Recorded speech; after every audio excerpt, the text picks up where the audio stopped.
Un testament, c'est un acte juridique par lequel le testataire va disposer, va régler, pour parler un langage plus accessible, dans un document écrit sur ses dernières volontés.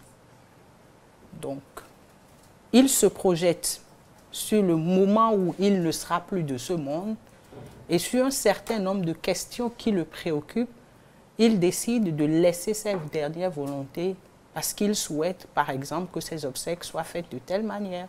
Il souhaite que la répartition de ses biens soit faite de telle manière.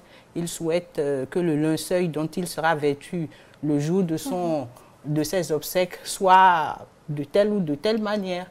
Il souhaite ci ou ça pour son départ définitif de ce monde. Donc c'est déjà ça, c'est le document dans lequel on consigne les dernières volontés d'une personne à partir du moment où il ne sera plus en capacité de l'exprimer.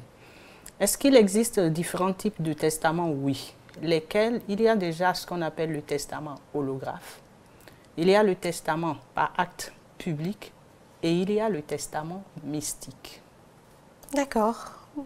On voudrait bien tout avoir en explication, si c'est possible, bien sûr. Alors, le testament holographe? Le testament holographe, pour le traduire en langage très simple, ce sera un document qui sera écrit, signé et daté de la main du testataire. Celui qui veut exprimer ses dernières volontés va écrire. C'est-à-dire, il prend son stylo, il prend une feuille et puis il écrit. Il écrit ce qu'il souhaite. Il va signer et dater ce document. Il va le remettre à un notaire qui va le conserver.